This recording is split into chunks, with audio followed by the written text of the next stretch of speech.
तो चलिए दोस्तों, अब अपना अगला काम शुरू करते हैं। आई एम श्योर कि आपने पिछले पूरे के पूरे 5 कैटेगरीज में जो मैंने लेवल 1 की जर्नल एंट्रीज करवाई वो आपने बिल्कुल अच्छी तरह से कर ली, रीजनिंग के साथ सारी की सारी सीख ली। अब हम बढ़ेंगे अपने अगले काम पर। माय डियर फ्रेंड्स, इस पर्टिकुलर सेशन में सबसे पहले परचेज और परचेज रिटर्न से जुड़ी हुई सारी की सारी जर्नल एंट्रीज हम सीखेंगे, राइट।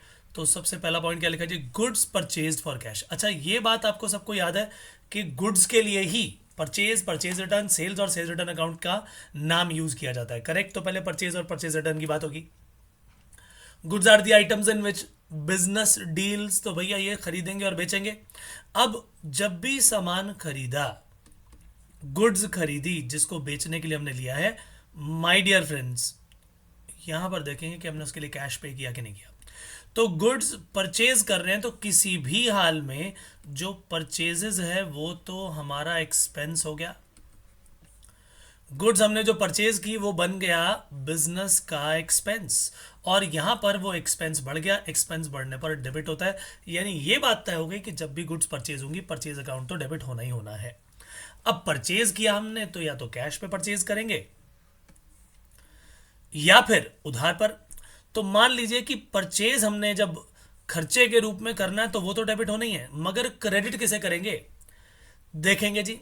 पहला केस, अगर पेमेंट हो जाती है, पेमेंट अगर हमने कर दी तो या तो कैश से पेमेंट करेंगे तो कैश नाम का एसेट घट जाएगा और एसेट रिड्यूस होने पर क्रेडिट होता है, या फिर कैश की जगह हमने चेक से पेमेंट की तो बैंक में से पैसा रिड्यूस हो जाएगा, बैंक नाम का एसेट घट जाएगा, तो बैंक नाम के एसेट को हम यहां पर क्रेडिट कर देंगे। तो इन एनी केस जब पेमेंट कर दी तो हमारा एसेट रिड्यूस होना है और एसेट रिड्यूस होने पर क्रेडिट होगा। लेकिन मान लीजिए कि हमने पेमेंट नहीं की, ये दूसरा केस हमारे सामने आ गया। अगर हमने पेमेंट नहीं की तो यानी पे करना भी बाकी है। उधार पर खरीदा, जिन लोगों को पे नहीं किया, पे करना बाकी है, वो हमारी लायबिलिटी बढ़ गई। लायबिलिटी बढ़ जाने पर क्रेडिट होती है। और ये क्रेडिटर जो हैं, माय डियर फ्रेंड्स, इन्हें कर दिया जाएगा यहां पर क्रेडिट बढ़ने पर लायबिलिटी क्रेडिट हो जाती है। इसमें भी दो बातें हो सकती हैं कि या तो क्रेडिटर का नाम हमारे पास गिवन है। अगर नाम हमारे पास गिवन है, जैसे कि हमने गुड्स राज से परचेज की, तो भैया उसका नाम लिख डालो। और अगर उसका नाम गिवन नहीं है तो उसकी कैटेगरी लिख दो। उसकी कैटेगरी क्या है? क्रेडिटर। तो हम नाम ना होने की सिचुएशन में क्रेडिटर का अकाउंट खोल देंगे, और ये तभी होगा जब उस क्रेडिटर का नाम गिवन ना हो। ठीक है जी। तो पहला क्वेश्चन जब हम यहां पर देखेंगे तो हमारे सामने यहां नजर क्या आया, आइए जरा देख लेते हैं। सबसे पहला पॉइंट, सबसे पहला पॉइंट कि गुड्स परचेज्ड फॉर कैश। तो पहला क्वेश्चन का हमारा आंसर आया, देख लेते हैं यहां पर। परचेज अकाउंट खुला एक, और साथ में एक कैश अकाउंट। तो दो अकाउंट जो इसमें यूज होने, एक परचेज और एक कैश। परचेज हमारा एक्सपेंस है और एक्सपेंस इंक्रीज हो रहा है, इंक्रीज होने पर उसे डेबिट करेंगे। कैश हमारे लिए एक एसेट है, एसेट हमारा कम हो रहा है, एसेट रिड्यूस होने पर उसे क्रेडिट करेंगे। तो ये था उसका रीज़न, जो कि मैंने आपको बताया कि हमने लिखना नहीं है, बस समझाने के लिए मैं आपको ये सारी चीज़ें लिखवा रहा हूँ। तो जर्नल एंट्री क्या बन गई? जर्नल एंट्री बन गई purchase account debit to cash account. Purchase को डेबिट क्यों किया? क्योंकि हमारा एक्सपेंस बढ़ रहा है। और कैश को क्रेडिट क्यों किया? क्योंकि हमारा एसेट रिड्यूस हो रहा है, राइट। तो ये लीजिए, ये आ गया जी 5,000 रुपए का अमाउंट। ये हमने 5,000 यहां पर लिख दिया। अच्छा, अगला लिखा है जी कैश परचेजेस। बात वही है, कैश परचेजेस कर ली 3,000 की, बात वही है। क्यों बात वही है? क्योंकि परचेज गुड्स फॉर कैश या कैश परचेजेस लिखा हो, रीजन इज द सेम कि गुड्स आपने परचेज किए, परचेज खर्चा है, एक्सपेंस हमारा बढ़ गया, और कैश नाम का एसेट रिड्यूस हो गया, और एसेट रिड्यूस होने पर क्रेडिट होता है। तो ये हमने यहां पर जो देखा, ये हमने 3,000 रुपए यहां पर लिख दिए।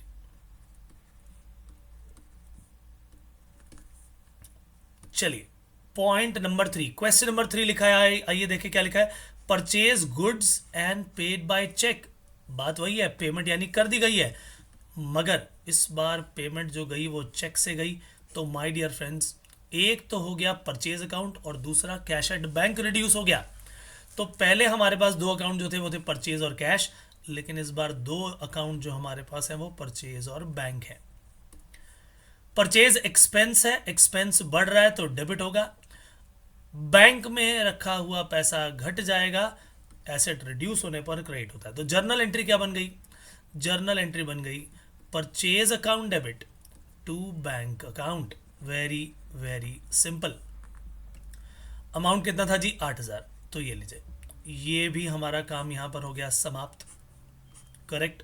चलिए अब चलते हैं अगले क्वेश्चन की तरफ। क्या लिखा है यहां पर? Goods bought from Ronnie for cash. सामने वाली पार्टी का नाम भी लिखा है मेरे दोस्तों, लेकिन नाम के साथ साथ कैश भी तो लिखा है। अगर कैश लिखा हो तो फिर हमें उसका नाम लिखने की भला क्या आवश्यकता है? तो जब किसी व्यक्ति को हम कैश पर सामान बेच देते हैं या उसे खरीद लेते हैं तो कैश ही लेन देन हो गया ना, तो उसमें उस व्यक्ति के नाम को लिखने की कोई जरूरत नहीं है हमें। तो यहाँ पर भी रॉनी से हमने सामान खरीदा और कैश पे कर दिया, तो मुझे तो कैश को ही यहाँ पर रिकॉर्ड करना है, रॉनी का नाम लिखने की कोई ज़रूरत नहीं है। परचेज हमारा खर्चा है, वो तो हमेशा डेबिट होना ही होना है।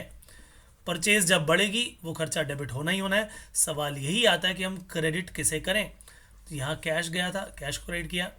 यहाँ पर भी कैश गया था, यहाँ चेक से पेमेंट हुई थी, यहाँ पर हमने रॉनी को कैश पे किया, तो कैश ही क्रेडिट कर दिया जाएगा। अब आप ध्यान दे रहे हो कि जर्नल एंट्री क्वेश्चन नंबर 1, 2 और 4 में सेम है, लेकिन क्वेश्चन देने का तरीका तीनों का अलग है। यही चीजें हमें यहां पर देखनी है कि एग्जामिनेशन में अगर किसी भी तरीके से वो सवाल पूछे तो हमें उसका जवाब आना चाहिए। इसीलिए मल्टीपल तरीके से क्वेश्चन पूछ के आपको मैं यहां पर प्रैक्टिस करवा रहा हूं। ध्यान से पढ़िए। Credit purchases. अब ये साफ तौर पर लिख दिया कि आपने सामान उधार पर खरीदा है 1,000 रुपए का। अब जरा मुझे बताइए, आपने परचेज कर ली तो परचेज तो खर्चा हो गया, परचेज एक्सपेंस है, एक्सपेंस बढ़ने पर डेबिट होता है, पक्की बात है। लेकिन क्या आपने इसके लिए पैसा दे दिया? नहीं दिया। नहीं दिया तो लायबिलिटी बढ़ गई, लायबिलिटी उसकी तरफ बढ़ गई जिससे हमने सामान उधार पर खरीदा। लेकिन क्या उस व्यक्ति का नाम इस क्वेश्चन में लिखा है जिससे हमने उधार पर खरीदा? The answer is no. लिखा है केवल क्रेडिट परचेजेस, यानी कि नाम नहीं लिखा तो हम उसकी कैटेगरी लिख डालेंगे क्रेडिटर्स। ये हमारी लायबिलिटी बढ़ गई, और लायबिलिटी बढ़ने पर क्या हो जाती है? क्रेडिट हो जाती है। तो ये आ गया जी पॉइंट नंबर 5। जर्नल एंट्री बन गई purchase account debit to creditors account. Purchase account debit to creditors account. So my dear friends, मैंने यहां पर जो उधार पर सामान लिया 1,000 रुपए का, उसकी एंट्री पास कर दी। अब उसके बाद यहां लिखा है गुड्स परचेज ऑन क्रेडिट। दोनों ही सेम बात है, दोनों ही सेम बात है, चाहे क्रेडिट परचेजेस लिखा हो या गुड्स परचेज्ड ऑन क्रेडिट। हालांकि क्रेडिट परचेजेस में कुछ लोग कहेंगे सर यहां पर गुड्स तो लिखा ही नहीं। तो भैया परचेज अकाउंट जो यूज किया गया है क्रेडिट परचेजेस में, वो केवल और केवल गुड्स के लिए ही यूज किया जाता है, इसीलिए हमने परचेज को डेबिट किया। तो 5वें क्वेश्चन में 1,000 का अमाउंट था जी। अब यहाँ पर क्या आ गया? फिर से परचेजेस हैं, फिर से उधार है, और क्रेडिटर का नाम नहीं लिखा, तो हमें भी क्रेडिटर की कैटेगरी ही लिखनी है। 10,000 का ये अमाउंट था और रीजन इज द सेम। तो क्वेश्चन नंबर 6 में भी सेम रीजन था, इसीलिए purchase account debit to creditor. चलिए अगला पॉइंट लेकर आता हूं। लिखा है goods bought on credit from Ravi. 40,000 का सामान और रवि से उधार पर खरीदा। अब बताइए जरा, क्या क्रेडिटर का नाम लिखा है? यस, रवि का नाम लिखा है। तो माय डियर फ्रेंड्स, हमें अब रवि को ही यूज करना पड़ेगा। तो जर्नल एंट्री क्या बन गई? परचेज तो हमारा खर्चा है, परचेज तो डेबिट होना ही होना है, रीजन इज द सेम। और क्रेडिटर भी हमारे बढ़ रहे हैं, लेकिन इस बार क्रेडिटर का नाम लिखा है, तो मुझे उसका नाम लिख देना चाहिए। रवि नाम का क्रेडिटर जिसने हमें उधार पर सामान दिया, उसकी तरफ हमारी लायबिलिटी 40,000 रुपए से बढ़ गई, तो तो ये लीजिए हमने 40,000 का खर्चा बढ़ा दिया और 40,000 की ही लायबिलिटी रवि की तरफ बढ़ा दी। ये है जी इसका रीजन। ठीक है, क्वेश्चन नंबर 8 पर अब हम आने वाले हैं। नेक्स्ट क्वेश्चन क्या कहता है, गुड्स परचेज्ड फ्रॉम विश्वास। अब देखिए 7th और 8th में क्या डिफरेंस है। 7th में क्लियर कट लिख दिया गया था goods bought on credit from Ravi, लेकिन इस केस में गुड्स परचेज्ड फ्रॉम विश्वास लिखा है, क्रेडिट तो लिखा नहीं, कैश भी नहीं लिखा। कैश लिखा होता तो कैश ही मान लेते, जैसे कि goods bought from Ronnie for cash, तो हम नाम की वैल्यू नहीं रखते, लेकिन यहां पर तो कैश भी नहीं लिखा। लिखा है गुड्स परचेज फ्रॉम विश्वास, अगर कैश नहीं लिखा और केवल सामने वाली पार्टी का नाम लिखा है, इसका मतलब हमने विश्वास से उधार पर खरीदा 10,000 का सामान। तो my dear friends, journal entry बन गई परचेज अकाउंट डेबिट, क्योंकि खर्चा है, खर्चा तो हमेशा डेबिट होना ही होना है।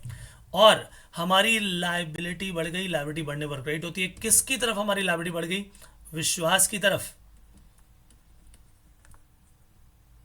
तो हमने विश्वास को यहां पर कर दिया है क्रेडिट, तो जर्नल एंट्री बन गई परचेज अकाउंट डेबिट टू विश्वास ₹10,000।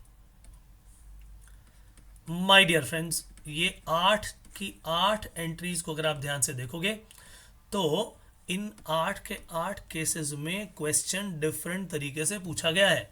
हर एक चीज एक दूसरे से अलग है, तो जितनी पॉसिबिलिटीज हो सकती हैं मैं वो सब आपको करवा रहा हूं। ध्यान से बिल्कुल एक एक लाइन को, एक एक रीजन को समझ लीजिए, ताकि एग्जामिनेशन में जब ये सब चीजें आए तो आप आसानी से उसे कर पाए। तो चलिए, अगला क्वेश्चन लिखा है goods purchased from Rani worth ₹20,000। यानी ये बात पक्की हो गई कि हमने रानी से 20,000 का सामान खरीदा है, परचेज किया, तो परचेज तो डेबिट 20,000 से होनी होनी है। लेकिन सवाल यह था उसमें से हमने कितना पे कर दिया, out of which 5,000 is yet to be paid. 20 में से 5,000 रुपए रानी को अभी भी देने बाकी हैं। तो इसका मतलब क्या हुआ जी, कि परचेज जो हुई वो तो पूरा का पूरा हमारा खर्चा हो गया 20,000 का। एक्सपेंस बढ़ गया, और एक्सपेंस बढ़ने पर डेबिट होता है, ये पक्की बात है। तो परचेज अकाउंट हमने 20,000 से डेबिट कर दिया। परचेज अकाउंट डेबिट, उसमें लिखा था कि 5,000 अभी भी रानी को देने बाकी हैं, यानी रानी की तरफ हमारी लायबिलिटी 5,000 से बढ़ गई। बोलिए यस और नो। रानी की तरफ हमारी लायबिलिटी 5,000 से बढ़ गई, क्योंकि अभी ये पैसा उसे देना बाकी है। इसका मतलब 20 में से 5 देना बाकी है, तो भैया 15,000 तो जरूर दे दिए होंगे, यानी 15,000 की हमने कैश पेमेंट कर दी होगी, और 15,000 का अमाउंट जो है वो हमने यहां पर पे कर दिया। एसेट हमारा यहां पर 15,000 से रिड्यूस हो गया। क्या ये बात सभी को अच्छी तरह समझ में आई? Very very simple. Purchase account debit to cash to Rani. चलिए, अगला पॉइंट हमारे सामने क्या है, goods bought from Sarita worth ₹30,000 out of which 20,000 is paid in cash. तो 9th और 10th में क्या अंतर है जी, टोटल परचेज रानी से वहां पर भी बताई गई थी, यहां पर भी टोटल परचेज बताई है सरिता से। वहां पर क्या बताया था कि 5,000 is yet to be paid, और यहां क्या लिखा है, out of which ₹20,000 is paid in cash. 20,000 रुपया इज पेड इन कैश, तो इसका मतलब क्या हो गया कि यानी 30 में से 20,000 की कैश पेमेंट है, तो बचा हुआ 10,000 उधार है। सरिता को 10,000 रुपए हमने अभी देने हैं, राइट।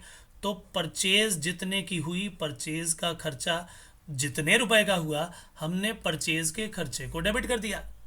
परचेज के खर्चे को हमने यहां पर डेबिट कर दिया, और परचेज अकाउंट डेबिट, कुछ पैसा हमने कैश पे कर दिया और कुछ पैसा अभी भी पे करना बाकी है। जिसको पे करना बाकी है वो कौन है, हमारी क्रेडिटर है सरिता। तो कैश जो गया, एसेट रिड्यूस हुआ, इसीलिए कैश को क्रेडिट किया, और सरिता की तरफ हमारी लायबिलिटी इंक्रीज हो गई, इसीलिए हमने सरिता को क्रेडिट किया। तो my dear friends, purchase total कितने की थी, 30,000 की। उसमें से 20,000 रुपया हमने कैश पे कर दिया, और क्वेश्चन में 20,000 रुपया कैश पे कर दिया लिखा गया है, यानी 10,000 रुपया अभी भी सरिता को देना बाकी है। देना बाकी है तो वो लायबिलिटी है, इसीलिए हमने कैश में दिखा दिया 20,000, 10,000 रुपये सरिता की तरफ लायबिलिटी बढ़ा दी। यानी देखा जाए तो एक तरह से कॉम्बिनेशन क्वेश्चन हो गया ये, कुछ उधार और कुछ कैश। लेकिन क्वेश्चन में एक बार यहाँ पर नाइन्थ में टोटल के साथ क्या दिया था, उधार, और टेंथ में टोटल के साथ इधर क्या दे दिया, पेड इन कैश। राइट, अब अगला क्वेश्चन लेकर आते हैं। लिखा गया है goods bought from Sanya worth ₹30,000 out of which 1/3 was paid in cash. 30,000 का 1/3 कैश में पे कर दिया, 1/3 वॉज पेड बाय चेक यानी बैंक से पे कर दिया, and rest is yet to be paid. तो माय डियर फ्रेंड्स 30,000 की तीन बातें हो गई। सानिया से हमने उधार पर सामान कुछ खरीदा भी है, करेक्ट और नॉट। तो ये सारी परचेज की कहानी मैंने आपको बताई थी। इसके लिए थोड़ी सी अब यहाँ जगह निकाल लेते हैं। हमने टोटल यहाँ पर परचेजेस जो की वो परचेजेस थी 30,000 रुपए की। 30,000 रुपीज का एक्सपेंडिचर था, ये हमने एक्सपेंस कर दिया था डेबिट। इसमें से क्वेश्चन में लिखा है कुछ तो हमने कैश पे कर दिया, कुछ हमने चेक से पे कर दिया, और कुछ हमने अभी भी सान्या को देना है, देना बाकी है, लायबिलिटी है। तो मेरे हाथ से कैश जो चला गया वो एसेट रिड्यूस हो गया, मेरे बैंक से हम कहेंगे जी जो पैसा चला गया वो भी एसेट रिड्यूस हो गया, इसीलिए क्रेडिट कर दिया गया। और सान्या को अभी भी पैसा देना बाकी है, सान्या की तरफ हमारी लायबिलिटी बनती है। तो सान्याज अकाउंट 10,000 रुपया सान्या को अभी भी देना है, हमारी लायबिलिटी सान्या की तरफ बढ़ गई। तो ये हो गई एंट्री नंबर 10 के 11 एंट्री नंबर 11। ठीक है जी, यहाँ पर सभी को बात समझ में आ गई है कि हमने गुड्स खरीदी हैं, 30,000 रुपये का सामान खरीदा है, उस 30,000 रुपये में से 1/3 is in cash, 1/3 was paid by cheque, rest is yet to be paid. ठीक है ना। तो ये कहानी सारी की सारी एक साथ जो जर्नल एंट्रीज हैं वो मैंने यहाँ पर आपको एक ही पेज में करके दिखाई हुई हैं। तो अगर आप सभी को एक साथ रिवाइज करना चाहते हैं तो this slide will help you. चलिए, अब ये तो सारा काम कंप्लीट हो गया, राइट। अब आ गए हम अपने जर्नल एंट्री नंबर 12 पर। ठीक है जी, लिखा है गुड्स परचेज्ड जिसका लिस्ट प्राइस 10,000 रुपीज था, उसे 10% के ट्रेड डिस्काउंट पर हमने खरीद लिया। तो अब मैं आपको जो बात बताने चाह रहा हूं बड़े ध्यान से सुनिए। जब भी सामान आप खरीदने जाते हैं, मान लीजिए आप किसी होलसेलर के पास गए, जी बताओ ये सामान कितने का, तो कहेगा ये लो जी ये हमारी लिस्ट है। लिस्ट के अंदर जो प्राइस दिया जाता है, ये सामान है, इतनी इसकी यूनिट है, ये इतने रुपए का है, वो लिस्ट प्राइस है। लेकिन आप जाओगे, आप कहोगे जी हमें तो बल्क में खरीदना है जी, ज्यादा सामान खरीदना है, तो बताओ जरा ट्रेड डिस्काउंट कितना दोगे। मैंने आपको चैप्टर नंबर 1 में ट्रेड डिस्काउंट और कैश डिस्काउंट पूरी तरह से अच्छी तरह से समझा दिया था। आई एम श्योर आपने अच्छी तरह से पढ़ा होगा। अगर नहीं पढ़ा तो भैया पहले वो जाओ, उसको पक्का करो, उसको रिवाइज करो, फिर जाके इस जर्नल एंट्री को शुरू करना। So goods purchased, list price जिसका 10,000 था, ट्रेड डिस्काउंट जिस पर 10% था। तो इसका मतलब क्या हुआ, लिस्ट प्राइस में से ट्रेड डिस्काउंट कर दीजिए माइनस, इस 10,000 रुपए में से आपने 10% कर दिया माइनस, यानी 1,000, और जो बैलेंस बचा वो है 9,000। राइट, बैलेंस जो बचा वो क्या है जी, 9,000। तो अब जब आप एज अ परचेजर इसे परचेज करेंगे और इसकी जर्नल एंट्री करेंगे, तो ध्यान रखिए जो परचेज प्राइस है वो यही है, यही परचेज प्राइस है।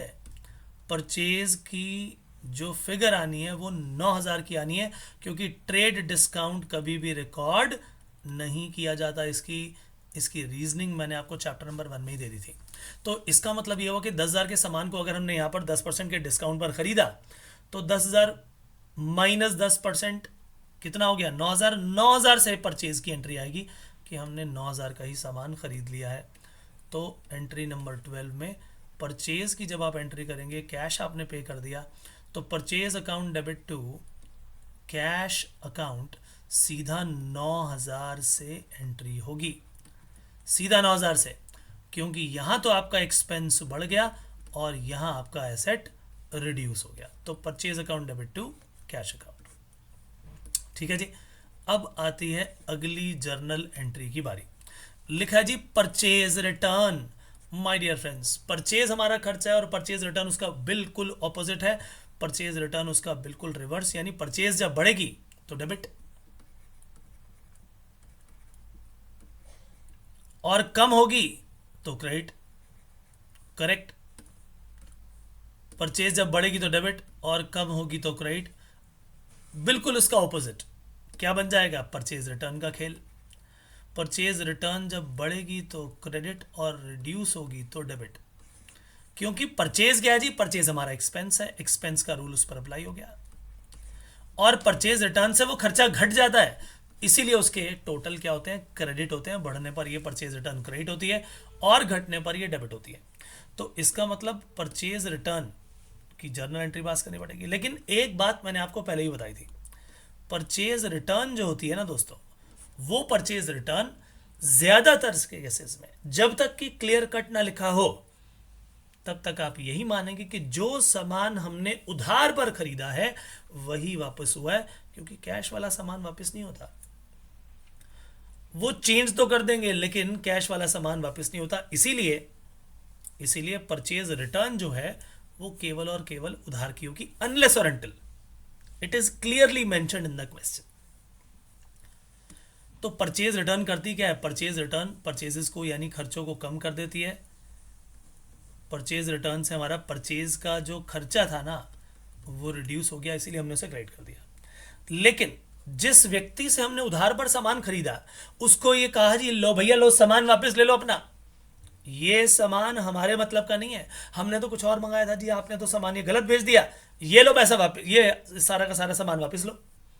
और हमने आपसे उधार पर लिया था, हमने अपनी लायबिलिटी को बढ़ा लिया था उस समय, लेकिन अब तो हमने सामान वापस कर दिया।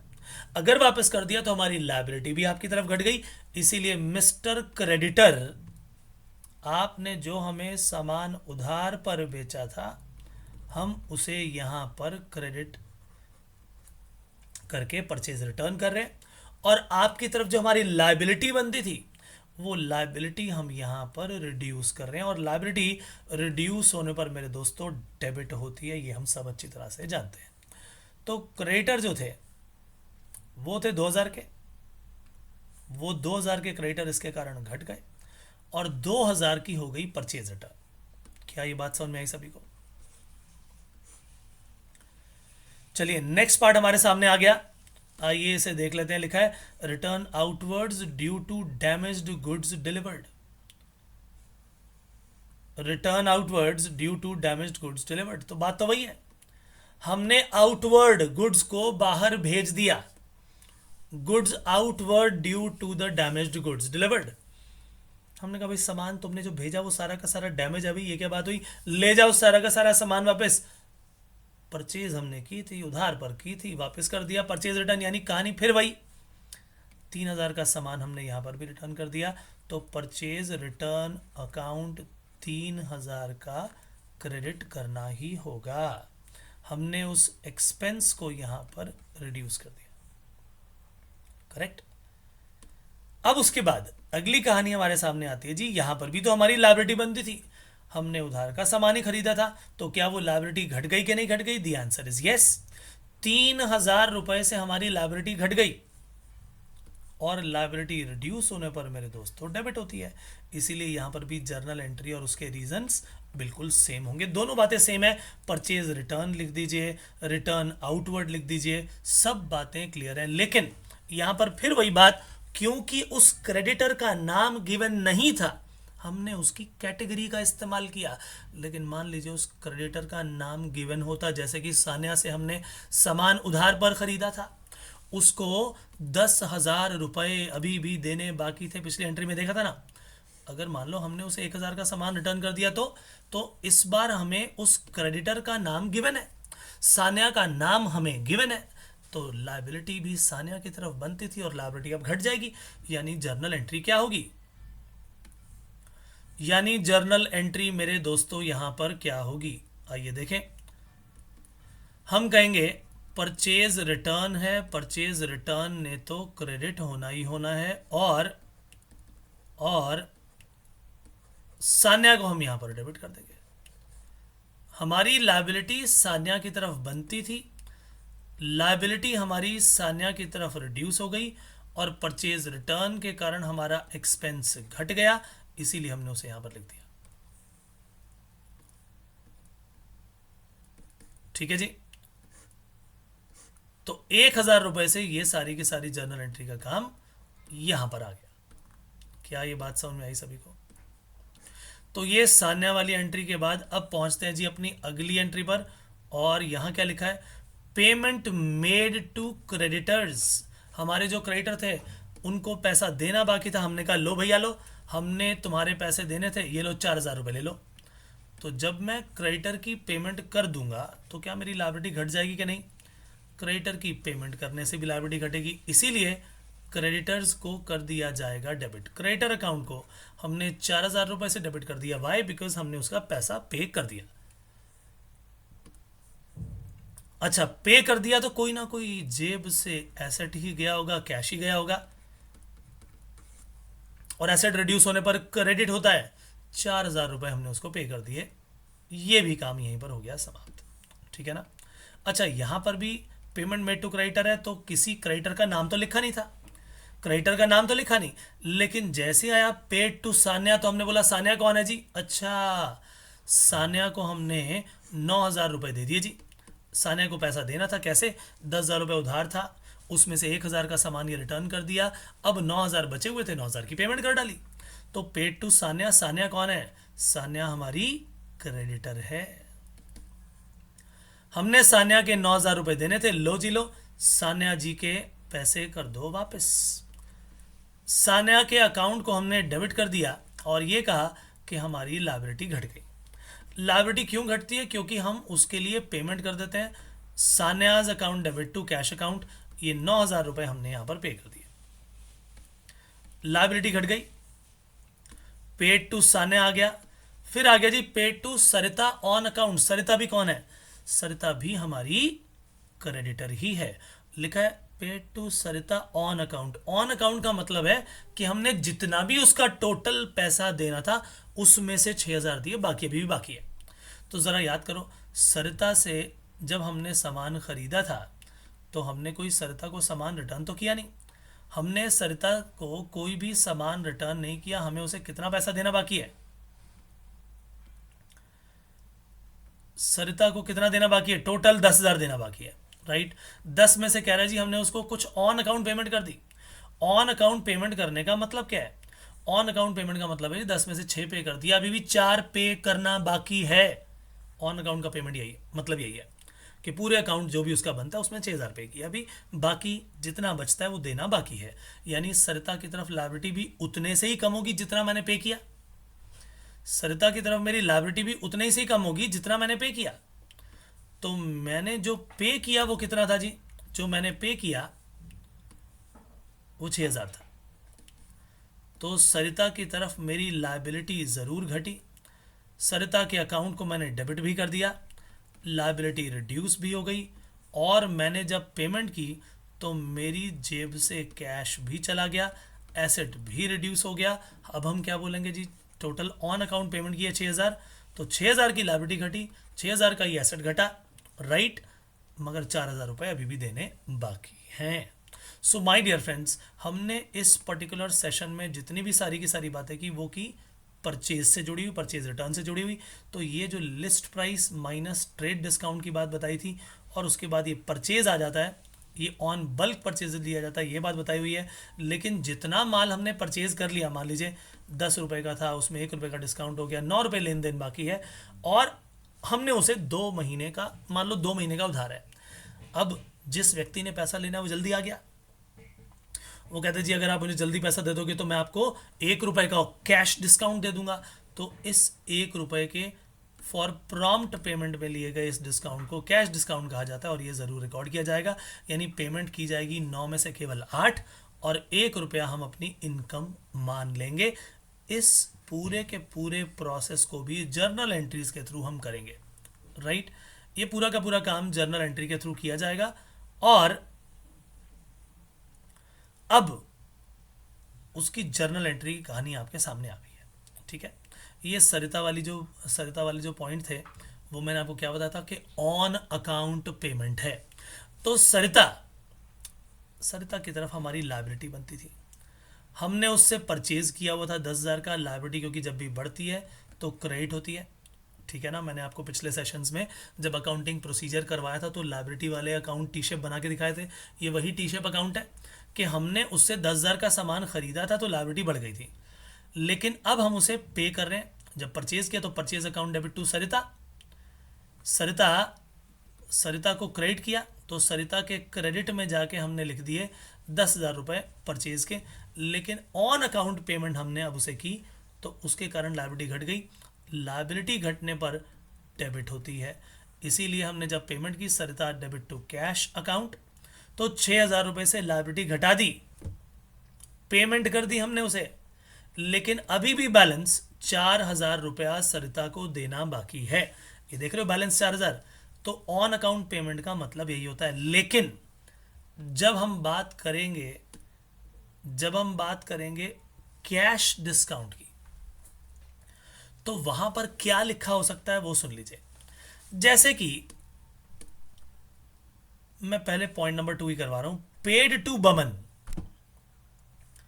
5,500 इन फुल सेटलमेंट ऑफ ₹6,000, कि हमने बमन के 6,000 रुपए देने थे, लेकिन हमने उसे 5,500 रुपए देकर ही फुल्ली सेटल कर लिया।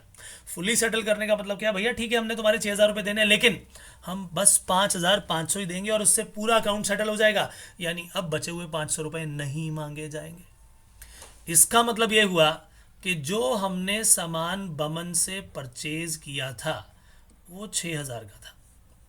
बमन हमारे पास ज़रा जल्दी आ गया पैसा लेने और उसने कहा कि भाई अगर आप मुझे जल्दी पैसा दे दोगे तो मैं आपको कुछ डिस्काउंट दे दूंगा। और हमने कहा ठीक है बताओ कितना डिस्काउंट दोगे। वो कहता है आप एक काम करो, 6,000 की बजाय मुझे 5,500 की ही पेमेंट कर दो, मैं ये मान लूंगा कि आपने पूरी की पूरी पेमेंट कर दी, फुल्ली सेटल हो गया। इसका मतलब ये हुआ कि उसने हमें 500 रुपए का कैश डिस्काउंट दे दिया।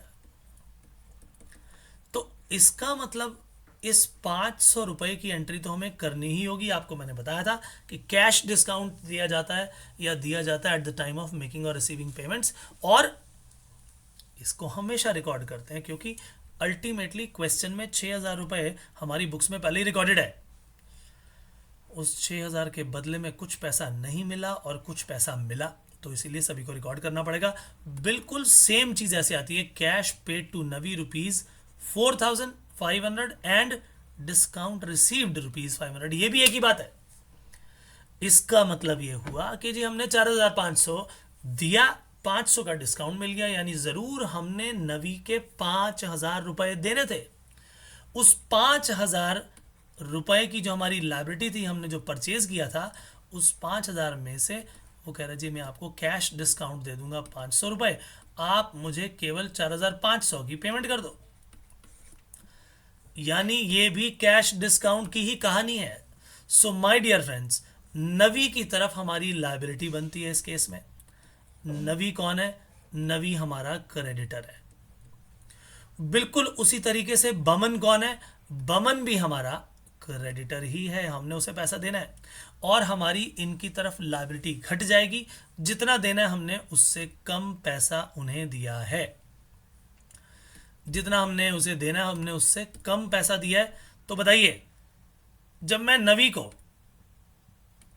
पे करूंगा तो क्या होगा? हमने जब परचेज किया नवी से 5,000 रुपए का सामान, हमने परचेज अकाउंट को डेबिट किया था, मगर हमने उसे उस समय पेमेंट नहीं की थी। हमने उस समय उसको पेमेंट नहीं की थी, इसी कारण से हमारी नवी की तरफ लायबिलिटी बढ़ गई थी और नवी के नाम को हमने क्रेडिट कर लिया था। और हमने कहा था कि हमने अपनी बुक्स में नवी को 5,000 रुपए देने हैं, ये हमने रिकॉर्ड कर लिया था। क्वेश्चन में लिखा है केस 1, कि 4500 rupees paid on account to Navi. On account to Navi, ये ऑन अकाउंट है, केस 1 बता रहा हूं मैं आपको, दो केसेस डिवाइड कर दिए। अगर ये लिखा आ जाए कि ऑन अकाउंट पे किया है, इसका मतलब जानते हो क्या हुआ? इसका मतलब ये हुआ कि 5,000 टोटल देना है, उसमें से 4,500 ऑन अकाउंट पे किया है, 500 अभी भी देना बाकी है, 500 की अभी भी लायबिलिटी बची है। जैसे भी मैंने आपको सरिता वाला जो केस कराया था, ये वही है कि 5,000 हमने नवी को देने थे, लायबिलिटी थी, लेकिन क्वेश्चन में लिखा है कि it is paid on account. On account का मतलब है कि 4,500 पे कर दिए, 500 की लायबिलिटी अभी भी बाकी है, ये पैसा अभी भी देना बाकी है। लेकिन केस 2 में अगर लिखा आ जाए कि ₹4500 paid to Navi in full settlement of ₹5,000, यानी कि आप हमें 4,500 दो, नवी बोल रहा है मैं आपसे बचे हुआ पैसा मांगूंगा ही नहीं, 5,000 के बदले में 4,500 देके फुल्ली सेटल, यानी 4,500 पे कर दो और बचे हुए 500 रुपए आपको कभी भी देने की जरूरत नहीं है। यानी अगर मैंने 5,000 देना था, उसके बदले में केवल मैंने 4,500 दिया, तो 500 रुपए देने की जरूरत नहीं है, तो 500 रुपए मेरे बच गए, मेरी 500 रुपए की इनकम हो गई। ये कैश डिस्काउंट रिसीव्ड है माय डियर फ्रेंड्स। ये क्या है? ये कैश डिस्काउंट है, कैश डिस्काउंट रिसीव्ड है, ये कैश डिस्काउंट रिसीव्ड। तो जब आप इसे रिकॉर्ड करेंगे तो आप क्या बोलेंगे कि मेरी लाइबिलिटी, अब क्वेश्चन में तो ये था ना, नवी को हमने जब पेमेंट की तो हमने उसे डिस्काउंट के साथ पेमेंट की, ये कह करके 500 रुपये कभी नहीं देंगे जी, 4,500 दे दिया। तो सबसे पहला पॉइंट, मेरी नवी की तरफ जो लाइबिलिटी बनती थी वो लाइबिलिटी घट गई। लाइबिलिटी 5,000 की बनती थी, पूरे के पूरे 5,000 से ही घट गई। वो मेरी जो लाइबिलिटी थी वो पूरे 5,000 से ही घट गई।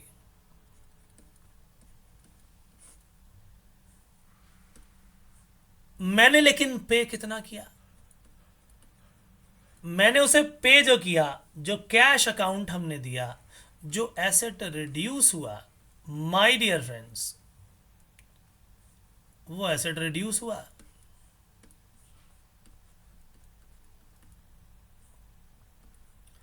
लाइबिलिटी घटी, एसेट 4,500 से घट गया। हमें डिस्काउंट कितना मिला? डिस्काउंट रिसीव्ड अकाउंट कितना है? 500 रुपए की इनकम हो गई जी हमें। ये पैसा हमें कभी भी नहीं देना पड़ेगा, ये 500 रुपए की हमारी यहां पर इनकम हो गई। ठीक है, तो ये था हमारा सारा का सारा वो नवी वाला खेल। अब बिल्कुल वही सेम बात लिखी है, लेकिन दूसरे शब्दों में कि paid to Boman ₹5,500 in full settlement of ₹6,000, दोनों का मीनिंग सेम है। इस क्वेश्चन में हमें डिस्काउंट दिया है और पेमेंट दी हुई है, तो टोटल ड्यू कितना था वो निकाला था हमने, 5,000 रुपए। दूसरे क्वेश्चन में टोटल ड्यू भी गिवन है और जितना मैंने पे किया वो भी गिवन है, डिस्काउंट को फाइंड आउट किया। तो अब बमन की तरफ लाइबिलिटी हमारी 6,000 की बनती थी, हमने बमन को जो पैसा देना है वो कितना बनता है? हमारी लाइबिलिटी बनती थी 6,000 रुपए की, तो हमने यहां पर उसे 6,000 रुपए दे दिए। क्या पूरे के पूरे 6,000 दे दिए? The answer is no. हमने उसे कैश पे किया केवल और केवल 5,500 रुपए, यानी एसेट जो मेरा रिड्यूस हुआ वो 5,500 का हुआ, लेकिन मेरी जेब से 5,500 ही गए और दोबारा बचे हुए पैसे देने की जरूरत भी नहीं है। 500 रुपए बचे हुए देने की जरूरत नहीं है, मेरी इनकम बन गई, ये कभी भी देने की जरूरत नहीं है। ये है डिस्काउंट रिसीव्ड अकाउंट, 500 रुपए का हमें डिस्काउंट मिल गया। सो माय डियर फ्रेंड्स, ये सारी की सारी जो हमने कहानी, ये नवी वाली और ये सब की, ये थी परचेज रिटर्न, और उसके साथ हमने ट्रेड डिस्काउंट और कैश डिस्काउंट की पेमेंट भी यहाँ पर जिस तरह से जर्नल एंट्रीज की जानी चाहिए, जिस तरह से हमने उस लाइबिलिटी को पे किया, डिस्काउंट पर पे किया या पूरा पे किया, ये सारी बातें सीख ली हैं। ठीक है, तो परचेज रिटर्न और परचेजेस के कारण जो हमारे क्रेडिटर आ रहे हैं उनको किस तरीके से हम पे कर रहे हैं, ऐसी सारी जर्नल एंट्रीज मैंने आपको इस सेशन में करवाई। अच्छी तरह से इसे कंप्लीट किया रहेगा। मिलेंगे अपने नेक्स्ट सेशन में, तब तक के लिए दीजिए इजाज़त। Bye bye, take care and God bless. Thank you so much.